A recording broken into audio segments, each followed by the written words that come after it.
Welcome back again dear students. कैसे हैं आप सभी? उम्मीद करता हूं आप सभी अच्छे होंगे। तो डियर स्टूडेंट्स, हम लोग आज की इस वीडियो लेक्चर में 1 और 2 जून 2025 के करंट अफेयर्स का अध्ययन करने वाले हैं। ठीक है, इसके पहले आप जान रहे हो कि मेरे चैनल पे लगातार करंट अफेयर की न्यूज आ रहा है और इस प्रकार का करंट अफेयर आपको कहीं और नहीं मिलेगा। बस सनसनी न्यूज आपको बताते हैं जिससे आपको अपनी ओर अट्रैक्ट किया जा सके, चाहे कितने भी बड़े बड़े टीचर हैं। यहाँ पे टू द पॉइंट आपको न्यूज वो कवर किया जा रहा है और एकदम शॉर्ट में कवर किया जा रहा है कि 5-10-20 मिनट आप टाइम दीजिए, डेली जैसे न्यूज देखते हैं। आपको जितने भी इंपॉर्टेंट क्वेश्चन हैं, यानी कि 1-2 जून का अगर ये है वीडियो, इससे कोई भी क्वेश्चन आ जाए इस दिन से, कोई भी क्वेश्चन छूटने वाला नहीं है करंट अफेयर का, ये आप मान लीजिए। साथ ही साथ मेरे चैनल पे जो भी मैं पढ़ा रहा हूँ उससे रिलेटेड करंट अफेयर के क्वेश्चंस भी लगातार आते रहते हैं और ऐसा नहीं कि आज पढ़ा रहा तो आज ही आ जाएगा। ठीक है, ये 2-4 दिन के बाद भी आपको क्वेश्चन आएंगे कि क्या एक ही क्वेश्चन में अपलोड होगा ना, डेली एक एमसीक्यू आता है तो आगे आपको इस प्रकार से एमसीक्यू मिलते रहेंगे। तो चलिए आप शुरू करते हैं बिना समय गवाए हुए। 1 और 2 जून के करंट अफेयर को हम बुलेट पॉइंट में कवर करने वाले हैं। ठीक है, सबसे पहला क्या है, बात कर रहा है ग्लेशियर। ग्लेशियर संरक्षण पर अंतरराष्ट्रीय सम्मेलन हुआ है और उसको हम लोग देखने वाले हैं। ठीक है, चलिए देखते हैं, स्टार्ट करते हैं। तो ये ग्लेशियर संरक्षण पर अंतरराष्ट्रीय सम्मेलन हुआ है, ये कहाँ हुआ भाई? तो ये हुआ है आपके दुशांबे, जो कि कजाकिस्तान में है। ठीक है, इसमें यूएन की संगठन है यूएनईएससीओ और मौसम विभाग विज्ञान संगठन जो डब्ल्यूएमओ है, इसकी साझेदारी में ग्लेशियर संरक्षण पर उच्च स्तरीय अंतरराष्ट्रीय सम्मेलन का आयोजन हुआ है। ये काफी इंपॉर्टेंट है क्योंकि ग्लेशियर ही पिघलेगा तो भैया जितने तटीय राज्य हैं, तटीय देश हैं, ठीक है, जिसकी सीमाएं तटीय हैं यानी कि समुद्र के किनारे हैं, वो सभी जलमग्न हो जाएगा, डूब जाएगा, आपको सुनामी वगैरह आएगा और ढेर सारा प्रलय लेके आएगा। ठीक है, ग्लेशियर क्या नहीं, गर्मी बढ़ेगी, गर्मी बढ़ने से ग्लेशियर के बर्फ पिघलेंगे, समुद्र का लेवल बढ़ेगा और सब कुछ डूब जाएगा। इसको बचाना है तो देखिए पहले ग्लेशियर का जानकारी ले लेते हैं कि ग्लेशियर पृथ्वी पर कुल ताजे जल का लगभग 69% हिस्सा रखता है। ठीक है, जो ग्लेशियर ताजा पानी जो आपका है, बढ़िया पानी, पीने वाला पानी है, देखो समुद्र का पानी तो पीने लायक रहा नहीं। ठीक है, समुद्री पानी से तो काम चलेगा नहीं, तो हम लोगों को कौन सा पानी की व्यवस्था करना पड़ेगा जी? तो कहता है ग्लेशियर में जो है ना वो बढ़िया वाला पानी है और बढ़िया वाला पानी है तो कहता है कितना पानी है बढ़िया वाला? कहता है 69% पानी जो आपका टोटल है वो आपका ग्लेशियर में है। ठीक है, कहता है हिमालय की बात करें, जो हमारे पास है हिमालय, उसमें 54,000 ग्लेशियर सिंधु नदी प्रणाली में 40% जल आपूर्ति करते हैं। आपके गंगा में पानी इसी से आता है, हिमालय से आता है, ग्लेशियर से आता है। ठीक है, तो कहता है कि सर भारत ने पहल क्या क्या क्या किया है, इसमें क्या क्या काम भारत कर चुका है? तो इसमें कर चुका है NMSHE, national mission on sustaining the Himalayas ecosystem को सस्टेन करने के लिए भारत का पहले ही मिशन चल रहा है। अगला है GLOF मॉनिटरिंग। कहता है ये क्या है सर? ये है ग्लेशियर लेक आउटबर्स्ट फ्लड की पहचान और तैयारी करने के लिए पहले से मॉनिटरिंग का चल रहा है कि ग्लेशियर का अगर पिघल जाता है तो उससे जो बाढ़ बाढ़ आएगा उसकी मॉनिटरिंग करिए, पहले से उस आपदा के लिए तैयार रहिए। अगर आता है तो उसका किस प्रकार से हम लोग क्षतिपूर्ति कर सकते हैं, किस प्रकार से नुकसान को कम कर सकते हैं, इन सब चीजों के लिए पहले से ही मॉनिटरिंग के लिए बना हुआ आपकी व्यवस्था है। अगला है क्रियोस्फीयर एंड क्लाइमेट सेंटर की स्थापना, ये सब भारत कर चुका है ऑलरेडी। ठीक है, कहता है कि अंतरराष्ट्रीय पहल क्या क्या हो चुका है। कहता है 2025 में international year of glacier prevention ये मनाया जाता है। ये आपको 2025 को इंटरनेशनल ईयर घोषित किया गया है ग्लेशियर प्रिवेंशन के लिए। और पेरिस क्लाइमेट एग्रीमेंट हुआ है, जिस एग्रीमेंट में कहा गया है कि तापमान वृद्धि को सभी देश मिलकर 1.5 डिग्री सेल्सियस से ज्यादा ना होने दें। यानी टेम्परेचर में जो राइज हो रहा है हर साल, टेम्परेचर में बढ़ता जा रहा है टेम्परेचर। ठीक है, कहता है ये राइज कितना भी हो तो 1.5 यानी 1.5 डिग्री सेल्सियस से ज्यादा का राइज ना हो। इसके लिए पेरिस क्लाइमेट एग्रीमेंट में साइन लोगों ने किया है, सभी देशों ने। आगे बढ़ते हैं हम लोग। अगला है इजराइल से न्यूज है। कहता है क्या न्यूज है सर इजराइल से? कहता है इजराइल ने लेजर आधारित आयरन बीम, आयरन डोम का नाम तो सुने थे, ठीक है, यानी कोई भी मिसाइल आता था तो इसका मिसाइल पहले पहले रडार इसका दिखता था, ये करने से मिसाइल आ रहा, फिर अपना मिसाइल छोड़ के उसको हवा में ही मार के गिरा देता था। ठीक है, भारत ने भी व्यवस्थाएं पूरा बढ़िया से किया है। ठीक है, भारत ने क्या किया था जी, तो पाकिस्तान में अपना ही सुदर्शन यानी कि S-400 जो कि उसने रसिया से लिया था, उसको हमने सीमा पर लगाया और उधर से जितने भी ड्रोन फेंके गए सब ड्रोन को हमने मार के गिरा दिया। पर हो गया लोचा, क्या लोचा हुआ से, इतना बढ़िया तो काम किया, इतना बढ़िया तो काम तो किए, पर तुम्हारा जो मिसाइल था वो मिसाइल को मारने के लिए बनाया गया था, पर तुम मार रहे हो ड्रोन। ड्रोन जो है वो सस्ते सस्ते आते हैं। ठीक है, 10-20 हजार में भी ड्रोन बन जाता है। ठीक है, तो इस ड्रोन को मारने के लिए आप लाखों का मिसाइल बर्बाद कर रहे हो, तो नुकसान में हो रहा है जी आपका। कहता उपाय क्या है सर, कहता उपाय है आपके पास, उपाय ही बनाया जा रहा है। तो इजराइल के साथ यही समस्या है, ड्रोन ढेरे सारे दम भेजा जा रहा है। और इसमें कौन काम कर रहा है जी, तो टर्की खूब सारा ड्रोन बना बना के सबको दे रहा है, पाकिस्तान को भर भर के ड्रोन दिया, उधर यूक्रेन को ड्रोन दे रहा है। तो उपाय क्या है भाई, हम इस प्रकार से आयरन डोम से मिसाइल से अगर मारते रहें तो नुकसान हो जाएगा। तो कहता है कि इसने व्यवस्था किया कि क्यों ना हम एक व्यवस्था करें। कहता क्या व्यवस्था करोगे, कहता हम बनाएंगे लेजर आधारित आयरन बीम बनाएंगे। कहता लेजर से मारिए। तो इससे क्या फायदा होगा सर, कहता इससे होगा कि आपका खर्चा नहीं पड़ेगा, ये बहुत ज्यादा सस्ता पड़ेगा ये। ठीक है, लगभग ना के बराबर पैसा इसमें खर्चा पड़ेगा। ठीक है, तो कहता है कि सबसे पहले इसमें काम किसने किया, कहता इजराइल करके बैठा है, हम लोग लगे हुए हैं इसमें। कहता दुनिया का सबसे पहला लेजर हथियार प्रणाली विकसित किया किसने, इजराइल ने, जिसको उसने कहा है आयरन बीम, जो दुश्मनों के ड्रोन को मार गिराने में सक्षम है। ठीक है, ड्रोन से हमको सबसे ज्यादा तकलीफ है। ठीक है, ये तकनीक इसमें इस्तेमाल हुआ है HELWS, high energy laser beam laser weapon system, इसका इस्तेमाल किया। एकदम लेजर मारते भड़ाक से ड्रोन मर के गिर जाता है, कोई विस्फोट करने की जरूरत नहीं, हंगामा मचाने की जरूरत नहीं, मर गया। कहता क्या क्या इसकी खासियत है भाई, कहता ये बेहद सटीक है। सटीक मतलब 10 किलोमीटर तक के लक्ष्य को बिना विस्फोट के नष्ट कर देता है, कोई धमाका करने की जरूरत नहीं, भ्राम से मारा को जब खत्म हो गया वो। ठीक है, कम लागत लगेगा इसको, जो ड्रोन का कोई कीमत नहीं, तो हमको भी ऐसा व्यवस्था करना पड़ेगा जिसमें हमको भी खर्चा ना आए। क्या कर रहा था पाकिस्तान के ढेर सारा ड्रोन भेज के, तो हमारी सरकार बता रही थी, तो ये देखना चाहता था कि कहां कहां इसका डिफेंस सिस्टम है, जहां से ड्रोन पार कर गया वहीं से मिसाइल मारेंगे। तो ड्रोन से पहले चेक कर रहा था, ड्रोन सस्ता पड़ रहा था और हमारा सारा जो डिफेंस सिस्टम था उसको इंगेज करके रखे हुए था वो। ठीक है, वैसे कुछ नुकसान नहीं हुआ, पर उसने पता तो लगा दिया ना कि कितना क्या क्षमता है भारत के इस एयर डिफेंस सिस्टम का। इससे तो पता लगाने में काम आ गया ना, कहाँ कहाँ है कहाँ का नहीं है। तो अब हमें नया टेक्नोलॉजी विकसित करना पड़ेगा, जैसा इसने इजराइल ने किया है। ठीक है, इसमें क्या है, लागत कम पड़ता है, प्रति प्रहार लागत लगभग शून्य पड़ता है। प्रति प्रहार मतलब एक बार हिट करने का खर्चा अगर हम जोड़ें तो बहुत ही कम पड़ता है। सो इनिशियल कॉस्ट तो जाहिर सी बात है, अभी तो R&D होगा, तो रिसर्च एंड डेवलपमेंट में तो कितना खर्चा होगा कोई ठिकाना नहीं है। बन तो जाए पहले, उसके बाद देखेंगे ना।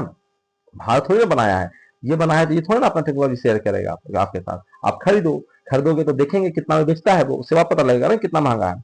कहता सीमाएं, कहता है भारी बारिश और घने बादलों में भी प्रभावशीलता कम हो सकती है। कहता है कि ये जो है लेजर वाला, जैसे ये तो है, रडार वाला तो बहुत अच्छा है, रडार वाला धन से मारता है, मिसाइल से मार देता है। और रडार रडार में जो है उसको तकलीफ नहीं है कि आयरन डोम को कि मौसम कैसा है, रडार जो है वो माइक्रोवेव और रेडियो वेव छोड़ता है और उसी से वो पता लगाता है। ठीक है, लेकिन लेजर को है ये ऑप्टिकल है। तो अगर यहाँ पे बारिश हो रही, भारी बारिश का मौसम है, घना बादल है, तो ऐसे समय में आपका ये लेजर जो है इसका जो क्षमता है वो प्रभावित तो हो सकता है। ये ध्यान देने वाली बात है। और बताने वाली बात ये है कि अन्य देश जैसे अमेरिका हो गया, चीन हो गया, भारत, खुद भारत भी, भारत का कौन, DRDO द्वारा जो हम विकसित कर रहे हैं IDD एंड IS MK20, ये सब भारत द्वारा विकसित किया जा रहा है। तो हम लोग इसमें काम में लगे हुए हैं, हम बैठे नहीं हैं, हम भी कोशिश में लगे हुए हैं कि हमारा अपना बन जाए तो बहुत ही बेहतर। अब इजराइल थोड़ी ना रसिया को खरीद देगा, ठीक है, इजराइल थोड़ी ना पाकिस्तान को देगा, तो सब लोग अपना अपना बनाना पड़ेगा। ठीक है, तो भारत भी अपना व्यवस्था में लगा हुआ है, नहीं बनता तो ठीक है, हम लोग हमको तो इजराइल नहीं देगा, खरीद लेंगे। ठीक है, लेकिन फिर भी अपना बन जाए तो ज्यादा बेहतर है। चलिए आगे देखते हैं। देखो मैं थोड़ा सा जल्दी जल्दी बोलता हूँ क्योंकि वीडियो को मैं कोशिश करता हूँ छोटा से छोटा रखूं। आगे देखिए, कहता उत्तर पूर्व और कर्नाटक में भूस्खलन की घटनाएं हुई हैं।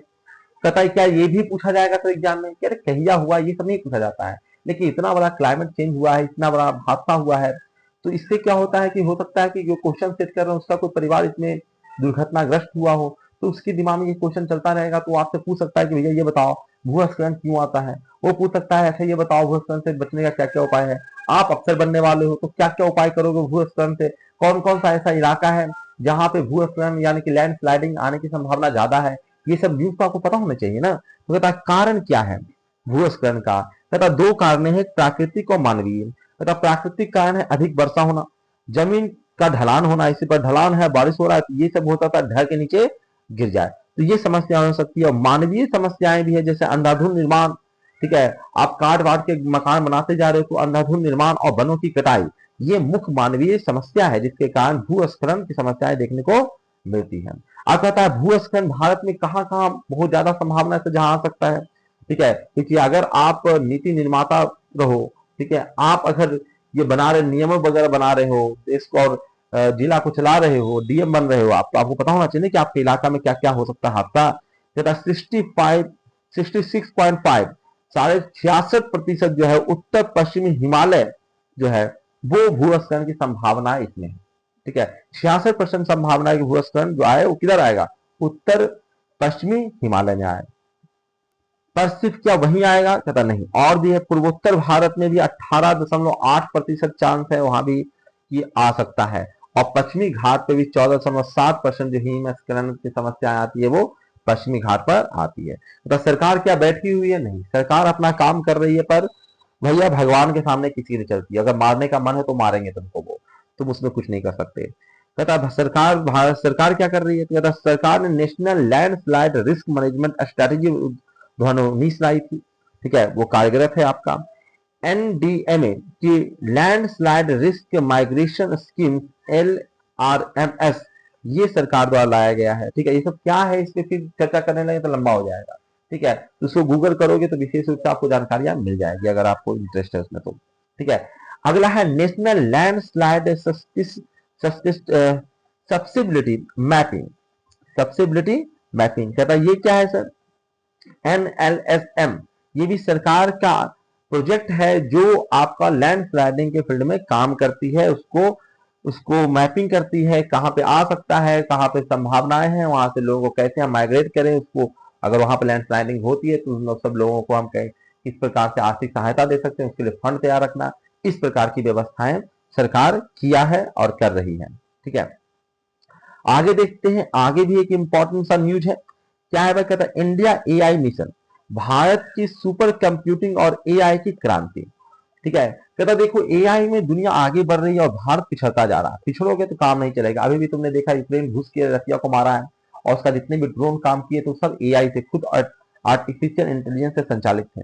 घुसा ऊपर अपना टारगेट को पहचाना, वहां जाके विस्फोट हो गया, जितना भी बारूद वारूद था सब उससे जाके गिरा दिया और घर में घुस घुस के मारा, ठीक है। कहता है भारत को भी अब देखना पड़ेगा कि हम भी एआई के फील्ड में आगे बढ़े, ठीक है, सब आगे बढ़ गया है। आपका अमेरिका तो आगे बात रहता ही है, चाइना भी आगे हो गया है, चाइना भी अपना एआई सिस्टम ले आया है, ठीक है। अब भारत की बात है कि भारत भी अपना एआई सिस्टम लाए और एआई पे किसी के ऊपर डिपेंडेंट ना रहे, ठीक है। खासकर इसका जो डिफेंस सिस्टम है वो जो है वो इसका खुद का बनाए एआई से काम करे, उसको दूसरे की एआई पर डिपेंडेंट नहीं रहना पड़े, ठीक है। तो कहता है कि इंडिया एआई मिशन क्या है भाई और इसका क्या उद्देश्य है, कहता उद्देश्य है भारत को वैश्विक एआई शक्ति बनाना। इसमें हमने 7 स्तंभ रखे हैं, कहता कौन कौन, कहता इंडिया एआई कंप्यूट, कंप्यूट माने क्या है भाई, कहता 24,000 जीपीयू पार हम करने वाले हैं, इसमें करने का टारगेट रखा गया है। अगला COES सेंटर ऑफ एक्सीलेंस, इसका नई दिल्ली में स्वास्थ्य, कृषि और पर्यावरण में इसका हम इस्तेमाल करने वाले हैं। India AI data centre platform ये बनाया गया है, बनाने का हम लोगों ने विचार किया है, अभी तो ये हमारा टारगेट है, काम नहीं चल रहा है इससे। India AI application development, India AI startup financing और future skills AI skill training, secure and trustworthy AI, सबसे ज्यादा जरूरी है एआई में ट्रस्टवर्दी होना। एआई क्या होता है, अपना ही दिमाग है तो कभी कभी अपने से देखिएगा तो ढेर सारा फिल्म अपने से डिसाइड कर लेता है कि भैया यहाँ पे ये कर देना चाहिए, ये नहीं करना चाहिए, ठीक है, अपना ही डिफेंस क्रिएट करने लगता है। तो उसको बंद करने के लिए कहो तो मैंने एक बनाया भी है वीडियो की एआई कह देता है कि हमने बंद नहीं होंगे हम, ठीक है, हमको इससे खतरा है, बंद करके तुमको डिलीट कर दोगे। ठीक है, एआई अपना ही इंटेलिजेंस डेवलप कर ले रहा है, ठीक है, तो उससे हमें सिक्योरिटी भी देखनी है। एआई से हमारा जॉब तो जा ही रहा है, हमें खतरा भी है। एआई हो सकता है कि अपना अगर डिफेंस इक्विपमेंट उसके हाथ में दे दिए तो उसको लगेगा पाकिस्तान नहीं, इंडिया को ही मारो, इंडिया ही सबका जड़ है, तो इंडिया को ही मार देगा। इंडिया तो समय मिसाल है तो उसको ही समझ लगा क्या रहे ये इसी को मारो, ठीक है। तो एआई का ये सब तकलीफ है कि अपने से वो इंटेलिजेंस, हमारा ऑर्डर हो सकता है कि ना माने का कि हम ही चालाक है, हम अपना क्यों ना सुने, तुम्हारी बात क्यों सुने, ठीक है। इस प्रकार से चीजें हो सकती हैं, ठीक है। उपयोग करता स्वास्थ्य में, न्याय में और जलवायु में परिवर्तन इसका हम इस्तेमाल कर सकते हैं, ठीक है। चलिए आगे बढ़ते हैं। आगे है आपका ऑपरेशन शील्ड। बताइए ऑपरेशन शील्ड क्या है सर? कि भारत की सैन्य तैयारी है, हमारा पाकिस्तान के साथ हो गया है, तो आगे भी हो सकता है, और क्या क्या हो सकता है उसी की हम तैयारी कर रहे हैं, और उसी का नाम रखा है ऑपरेशन शील्ड। कहता है उद्देश्य क्या है? उद्देश्य है सीमावर्ती क्षेत्रों में संभावित बाहरी हमलों के लिए तैयारी करना, ठीक है। अभ्यास में डील किए गए परिदृश्य क्या है? तो हमने ड्रोन हमलों का तैयारी किया, मिसाइल हमलों की तैयारी किया, और प्राकृतिक आपदा को से हम कैसे प्रतिक्रिया देंगे, प्राकृतिक आपदा आएगा तो उसकी हम तैयारी कर रहे हैं। तथा शामिल कौन है? तथा भारत की तीनों सेनाएं और अर्धसैनिक बल इसमें भागीदार ले रहे हैं, यानी कि सब मिलके एक ज्वाइंट ऑपरेशन या फिर कहो कि ज्वाइंट प्रैक्टिस कर रहे हैं, ठीक है, ताकि जब जरूरत पड़े तो तीनों सेनाएं एक दूसरे से तालमेल बैठा के उसका हम यूज कर पाए, एक दूसरे के ताकत से वो परिचित रहे, तब ना सबका मैक्सिमम यूज कर पाएगा वो। चलिए आगे बढ़ते हैं। अगला है आपका WHO का न्यूज। कहता है अर्जित प्रतिरक्षा, एक्वायर्ड इम्यूनिटी। कहता है ये क्या है भाई? कहता है कि आपने खूब इम्यूनिटी बढ़ाया कोविड के समय में, अब हो सकता है कि ये जो एक्वायर्ड इम्यूनिटी है ये आपके अगेंस्ट चली जाए। कहता क्या कह रहे हो सर?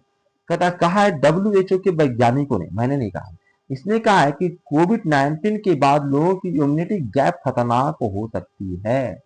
इम्यूनिटी तो बढ़ा दिया, उसके बाद आप लोग घटा रहे हो, उस वक्त तो खूब चमकदार खाए, मतलब कहने का मतलब है कि इम्यूनिटी बढ़ाने के लिए खूब सारी चीजें तुमने किया, और अब क्या किया, जैसे कोविड गया आप उन सब चीजों पर ध्यान नहीं दे रहे हो, तो ये खतरनाक हो सकता है इम्यूनिटी गैप।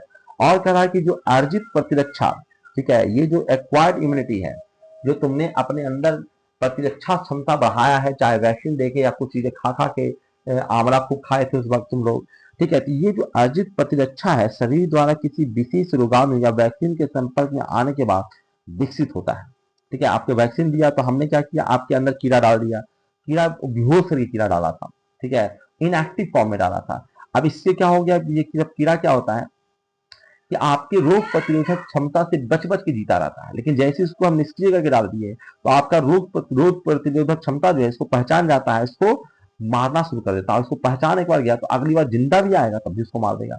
हम बेहोश करके डाले थे तब पहचान गया उसको, अब जब जिंदा डाल जाएगा उसके अंदर तो पहचान के उसको मार देगा। तो आपके अंदर हमने रोग प्रतिरोधक क्षमता को बढ़ा दिया है, ठीक है। इसको इसी को हम लोग कहते हैं अर्जित प्रतिरक्षा, ठीक है।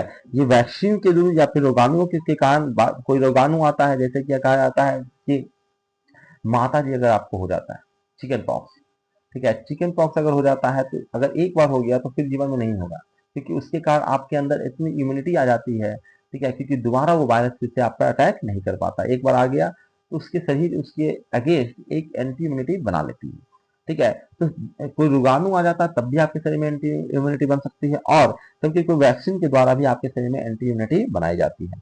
तथा इसे हम विशिष्ट प्रतिरक्षा भी कहते हैं, और ये टी सेल और बी सेल द्वारा संचालित होता है, ठीक है। तो ये सब इंफॉर्मेशन आप याद रखिएगा, ठीक है। आगे बढ़ते हैं। अगला एक और बहुत अच्छा न्यूज है, कहता है व्यक्तित्व अधिकारों पर दिल्ली हाईकोर्ट का बड़ा फैसला आया है। व्यक्तित्व अधिकारों, कहता है ये क्या अधिकार है, इसको हम कहते हैं पर्सनालिटी राइट्स। हमारी पर्सनालिटी के लिए हमारा राइट है, ठीक है। कहता है कौन सा इसमें केस आया था, सबसे पहले पूछा जाता है यही कि भैया किस मामले में सुप्रीम कोर्ट ने ऐसा डिसीजन दिया है। ये सब कभी कभी आपको मेंस का मेंस का एग्जाम लिख रहे होते हो तो उसमें कोट करना होता है। कहता है ईसा फाउंडेशन ने अपने नाम और छवि के दुरुपयोग के खिलाफ मुकदमा दायर किया था।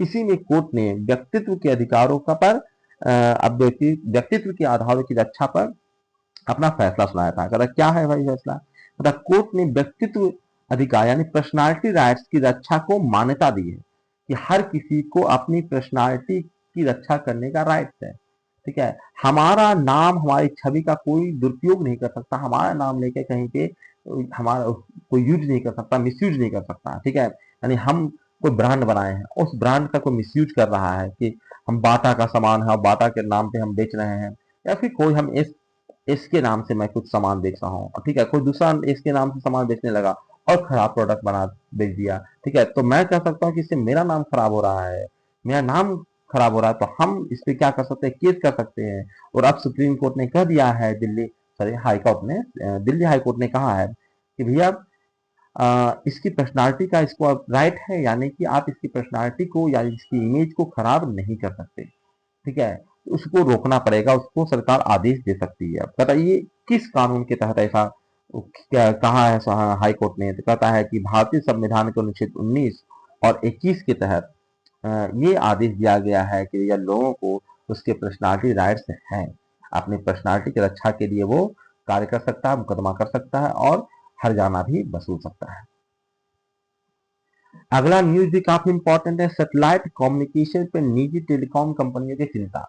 आप जान रहे हो कि बहुत ही रिमोट एरियाज जो हैं, जहां पहाड़ी इलाके हैं, बहुत दूर दूर के इलाके हैं, दूर दराज के इलाके हैं, जहां पे हम टावर्स वगैरह लगाना हमारे लिए बहुत मुश्किल है, जहां पे बहुत ज्यादा वर्षा होती है, बहुत ज्यादा बर्फ पड़ते हैं, टावर लगाएंगे खराब हो जाएगा, तो ऐसी जगहों पे हम सैटेलाइट के थ्रू कम्युनिकेशन देने की व्यवस्थाएं कर रहे हैं। अब इन व्यवस्थाओं में टेलीकॉम कंपनियों ने, निजी टेलीकॉम कंपनियों ने, जो प्राइवेट टेलीकॉम कंपनियां होती है, उसने अपना विरोध दर्ज किया है, चिंताएं बताई है। क्या चिंताएं बताई गई, तो भारत में निजी ऑपरेटर ने कॉमर्शियल सैटेलाइट नेटवर्क पर मूल्य निर्धारण को लेकर चिंताएं जताई है कि आप जो उस पे लगा रहे हो, टैक्स लगा रहे हो या फिर उसका जो कीमत डिसाइड कर रहे हो, उसमें हमारी समस्या है। अब क्या समस्या, उसको डिटेलिंग करेंगे तो फिर दिक्कत हो जाएगा। ठीक है, इसमें क्या क्या है भाई, इसके बारे में थोड़ा सा जानकारी ले लो। तथा एलईओ, एमईओ और जीएसओ ऑर्बिट्स में उपग्रहों के जरिए दूर दराज क्षेत्रों तक इंटरनेट संचार सेवाएं देने की तकनीक है। ठीक है, ये सब क्या है, तथा दूर दराज क्षेत्र जहां पे हम लोग टावर नहीं लगा सकते, वहां पे सैटेलाइट की मदद से सेवाएं देने का उपाय किया जा रहा है। ठीक है, अब देखो जो कंपनियां अपना लगा के बैठी है उसको नुकसान होगा तो बोलबे ना करेंगे। अगला न्यूज है लोक माता अहिल्याबाई होलकर की 300वीं जयंती। ठीक है, ये पहले भी न्यूज में आ चुकी है, तो मैं इसे फिर से डिस्कस नहीं करने जा रहा कि लोक माता अहिल्याबाई कौन है, थोड़ा सा गूगल कर लोगे तो पता लग जाएगा। ठीक है, ये जो न्यूज में अभी है उसकी हम चर्चा सीधे सीधे करते हैं। पता इनका मुख्य योगदान क्या है कि आखिर ये, ठीक है, इतना चर्चा में, क्योंकि नेक्स्ट पिछले ही वीडियो में इनकी चर्चा कर चुका हूँ। पता मुख्य योगदान इनका है 12 ज्योतिर्लिंगों में से कई का इन्होंने जीर्णोद्धार किया है। ठीक है, फिर भी आपको जानना चाहिए कि इन्होंने क्या क्या किया था भाई, तो कहता 12 ज्योतिर्लिंगों में से कईयों का जीर्णोद्धार उन्होंने किया था। महेश्वर में सारी उद्योग की स्थापना किया था इन्होंने, और महिलाओं के लिए सेना का गठन किया था। अखंड सौंदर्य और दया की मूर्ति के रूप में इन्हें पहचाना जाता है, लोक माता अहिल्याबाई होलकर को। ठीक है, मैं पहले ही बता चुका हूं इनके बारे में कि भारत के इतिहास की एक महान, न्यायप्रिय और लोक कल्याणकारी शासिका थी। इनका जन्म करीबन 1725 ईस्वी में महाराष्ट्र के चौंडी गांव में हुआ था। ये जिला अहमदनगर जिला में पड़ता है ये चौंडी गांव। ठीक है, ये मालवा राज्य की शासिका थी, और ये जो थी ये होलकर वंश की थी, होलकर वंश की थी। और होलकर वंश में इनके पति थे खांडवराव होलकर। ठीक है, इनके पति का नाम था क्या जी, मैं लिख देता हूँ फिर से और बार बार मत पूछिएगा। ठीक है, क्योंकि हर वीडियो में एक ही चीज नहीं बताया जा सकता है। खांडवराव होलकर इनके पति थे, और इनके ससुर जो थे वो थे महाराव होलकर, मल्हार राव होलकर। कहता ये दोनों के डेथ के बाद इन्होंने सत्ता संभाली थी।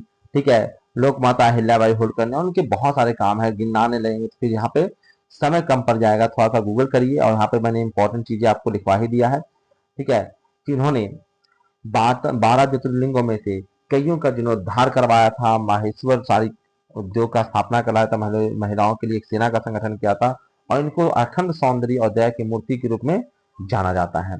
ठीक है, आगे बढ़ते हैं हम लोग। ये आखिरी स्लाइड है। एडीबी, एशियन डेवलपमेंट बैंक द्वारा भारत को $10 बिलियन का समर्थन दिया गया। समर्थन मतलब लोने हैं, ऐसा मत समझ लेना भीख दे दिया गया भारत को, देखो भारत कोई भी काम करता, कोई भी डेवलपिंग कंट्री है, वो सारा अपने ही पैसे से कार्य नहीं करता है। हम लोग पर मैंने पिछले वीडियो में डिस्कस किया था इस बात को कि हम लोग लोन लेते हैं और लोन से काम करते हैं। लोन ले लिया हमने, मेट्रो बनाना है, पुल बनाना है, रेलवे बनाना है, कुछ भी बनाना था, हमने लोन ले लिया, काम किया और जो भी पैसा प्रॉफिट आया धीरे धीरे उसको हम चुका दिए उससे। ठीक है, इस तरह से काम करने से फायदा ये होता है कि हमारा पैसा डेवलपमेंट कामों में फंसा हुआ नहीं है, हमारा इमरजेंसी फंड के रूप में हमारे पैसे बचे हुए हैं। ठीक है, हम अपने पैसों को देखते हैं कि हम यहाँ पे दे रहे हैं और अपना पैसा इस अपने उससे भी गरीब जो देश है उसको हम दे देते हैं और वहां से हम लोग इंटरेस्ट से ज्यादा वसूल लेते हैं। ठीक है, इसके अलावा हम लोग इमरजेंसी फंड के रूप में इस्तेमाल करते हैं। इमरजेंसी फंड के रूप में क्या इस्तेमाल करेंगे सर? इमरजेंसी फंड के रूप में हम ऐसे इस्तेमाल कर सकते हैं। ठीक है, इमरजेंसी फंड के रूप में हम इस प्रकार से इस्तेमाल कर सकते हैं कि हमारा मान लेते हैं पाकिस्तान से झगड़ा हो गया, तो क्या अभी के समय में हमको चाहिए बम बारूद, तो क्या कोई लोन दे देगा कि लोन दो हमको पैसा बम बारूद खरीदना है? नहीं देगा कोई। ठीक है, पाकिस्तान को देगा, हमको नहीं देगा कोई। ठीक है, क्योंकि हर कोई चाहता है कि भारत डूब जाए। क्यों चाहता है जी? क्योंकि तुम कंपटीशन में हो सबके। अमेरिका चाहता है कि कंपटीशन दे रहे हो, चाइना चाहता है कि रशिया चाहता है, रशिया भी चाहता है कि आप सर्वाइव ना करो, डूबे रहो, क्योंकि हर किसी को एक दूसरे से कंपटीशन है। ठीक है, इसलिए आपको चाह रहा है कि आप नीचे रहिए, व्यापार उससे खरीदिए। ठीक है, जब तक उसकी मदद कर रहे हो तो ठीक है, जब उसको आंख दिखाने लग गया है ज्यादा हो गया। ठीक है, तो हम लोग क्या करते हैं, अपना पैसा बचा के रखते हैं, खर्चा करते हैं, ऐसा नहीं कि पूरा कपड़ा वैसा पैसा बचा के रखेंगे, लेकिन अपने पास कुछ होल्ड करके भी रखते हैं। ठीक है, कहता उद्देश्य क्यों हमने पैसा लिया है? कहता शहरी बुनियादी ढांचों को सशक्त बनाने के लिए हमने ऐसा किया है। ठीक है, आगे हमने ऐसा क्यों किया? कहता मेट्रो नेटवर्क के विस्तार में वित्तीय सहायता के लिए हम लोगों ने इसको लिया है। और है क्या है कि भारत एडीबी का चौथा सबसे बड़ा शेयर धारक है और कितने का है? 6.3% का शेयर धारक है वो एडीबी का, एशियन डेवलपमेंट बैंक का। तो हम देखो ऐसे भी कोई पैसा ऐसे नहीं देता है। ठीक है, आपको उस बैंक में पैसा रखना पड़ता है तब आपको लोन देता है। ऐसे भी देखते हो कोई बैंक में से लोन ले जाते हो तो कहता है आपका अकाउंट है इस बैंक में। ठीक है, आप उस बैंक में कितना आपका पैसा है उसके बाद लोन देता है। ठीक है, तो उससे क्या होता है, क्या होता है उसको समझिए। ठीक है, आपने उस बैंक में कुछ पैसा आपने शेयर रख रखा है, पूरा मान लेते हैं 100 रुपया है उस बैंक में। ठीक है, तो कहता है सभी देशों को कहता है कि देखो इसमें पहले सब मिलकर पैसा डालो। ठीक है, सब मिलकर इसमें क्या करो पैसा, तो कहता है भारत कहता है 6 रुपया हम डालते हैं इसमें। ऐसी ढेर सारे देश हमने डाला। अब जिस भी देश को जरूरत हो वो पैसा यहाँ से लेगा। ठीक है, उसको पैसा मिला, बदले में इंटरेस्ट देगा। और आप ऐसे नहीं 6 रुपए दे रखे हो तो आपको भी इंटरेस्ट मिलता रहे। इसमें जो पैसा किसी ने, भैया जैसे इमरजेंसी फंड कैसे बनाया जाता है, मान लेते हैं आपके स्कूल में पैसा, कोई गरीब बच्चा है तो आप क्या करोगे, सभी बच्चे मिलकर एक जगह इमरजेंसी फंड बना देते हो, यहाँ पे इतना पैसा हम रख देते हैं। अब जिसको जरूरत पड़ेगा वो अपना निकालना और फिर यूज करना, उसमें डाल देना। ठीक है, इमरजेंसी में हर किसी को वहां से पैसा मिल सकता है ना जी, इसलिए हम ऐसा करते हैं। ठीक है, आगे देखते हैं, कहता है कि इसका हम कहाँ पे इस्तेमाल कर रहे थे? मेट्रो नेटवर्क के विस्तार में वित्तीय सहायता के लिए इस्तेमाल कर रहे हैं और हमारा जो यहाँ पे शेयर है वो 6.3% का शेयर है। अब एक और चर्चा चल रही है, भारत में महिला के नेतृत्व में विकास और बड़ा महिला विकास की नीति पर बहस चल रहा है। ये बहस हो सकता है कि आपको ऐसे भी जीडी वगैरह में आ जाए, या हो सकता है कि आपसे ऐसे वगैरह में पूछ लिया जाए। ठीक है, कि आपका क्या विचार है, महिलाओं के नेतृत्व में विकास करना चाहिए या महिला का ही विकास कर देना चाहिए? ठीक है, महिलाओं के नेतृत्व में विकास करना यानी कि लीडरशिप क्वालिटी में डेवलप करना। ठीक है, उसको लीडर बनाना, उसको हम जॉब सीकर नहीं जॉब प्रोवाइडर बनाएं, इस पे हम निवेश करें, या महिलाओं का ही सीधे सीधे विकास कर दें? महिला को तुम कैसे विकास कर लोगे? ठीक है, महिलाओं को पैसा दे देके? ठीक है, ऐसे नहीं विकास होगा। ठीक है, उसमें हम थोड़ा सा पॉइंट वाइज किया क्योंकि लिखने लगे तो बड़ा ऐसे हो जाएगा। हमने भूमिका में बताया है कि महिला का विकास करेंगे तो लाभार्थी होगी महिला इसमें, और महिला के नेतृत्व में विकास होगा तो उसका भागीदार बनेगी, वो निर्णायक बनेगी वो। ठीक है, जैसे हम ग्राम पंचायत में पंचायती राज में बिहार में 50% महिलाओं का रिजर्वेशन। ठीक है, मुखिया बनता है ना, तो 50% रिजर्वेशन किसका है? महिलाओं का। इसलिए महिलाओं को देखते हो तो लोग सब खड़ा करते हैं। ये 50% रिजर्वेशन किसका है? महिलाओं का है। लक्ष्य क्या है भाई? कहता है सुविधाएं देना। ठीक है, इसमें लक्ष्य होता है महिला विकास में क्या, महिला को सुविधाएं दे दो, जो भी जरूरत की चीजें उसको दे दो, उसका विकास हो जाएगा। ऐसा कभी हुआ नहीं है। ठीक है, जितना आप सहारा दोगे, जितना उनको, जैसे महिलाओं के लिए टिकट फ्री केजरीवाल साहब कर रहे थे, जितना सुविधाएं दोगे वो उतना ही कमजोर होती जाती है, उससे फायदा नहीं होता है। लोगों को समझ में आ रहा है बताए। लेकिन अगर महिला के नेतृत्व में विकास करेंगे तो नेतृत्व की क्षमता बनेगा, उनका नेतृत्व में सक्षम बनाना उनका हमारा लक्ष्य होगा। ठीक है, कि महिलाओं को नेतृत्व में सक्षम बनाया जाए, वो देश के विकास में सामने आए वो लीडर्स बने, वो विधायक बने, एमपी बने, देश के प्रधानमंत्री, मुख्यमंत्री बने। इस प्रकार से हम उसको आगे बढ़ा सकते हैं। दृष्टिकोण क्या है मेरा, इसमें जो दृष्टिकोण है वो टॉप डाउन दृष्टिकोण है, और इसमें जो है वो ग्रास रूट भागीदारी है। ठीक है, देश से यहाँ पे काम आएगा, लेकिन ये जो है वो पक्का डेवलपमेंट है। ठीक है, ये जो महिलाओं का विकास करने के पीछे जाओगे तो फिर काम नहीं चलेगा। महिला का नेतृत्व में विकास करने के पीछे जाओगे, हाँ, इसमें क्या होगा कि इसमें में आपको अगर सीधे सीधे पैसा महिलाओं को दे तो सीधे सीधे उनका वोट ले जाओगे तुम। ठीक है, महिलाओं के लिए सीधे सीधे कोई काम कर देते तो उनका वोट ले जाओगे आप। ठीक है, लेकिन इसका डेवलपमेंट जो है वो देश धीरे धीरे देखेगा। महिलाएं को भागीदारी बढ़ेगी, महिलाएं हर जगह आगे आएगी, तो महिलाओं का जो जो विकास आपको देखने को मिलेगा वो इसमें देखने को मिलेगा। खैर, हमारा काम इतना रिसर्च करना नहीं, हमारा काम न्यूज को बस जानना है। ठीक है, तो इस वीडियो लेक्चर में हम लोग इतना ही रखते हैं। आपसे मैं फिर से आग्रह कर रहा हूँ कि भैया आप वीडियो को थोड़ा सा लाइक कर दीजिएगा, चैनल को सब्सक्राइब कर लीजिएगा और बेल आइकन को भी क्लिक कर लीजिएगा, और साथ ही साथ इस वीडियो लेक्चर को अपने दोस्तों के साथ फेसबुक, व्हाट्सएप, ट्विटर, जहाँ पे भी आप हैं, आप इसको शेयर कर दीजिएगा। इस वीडियो लेक्चर में इतना ही था। बहुत बहुत धन्यवाद। Thank you very much.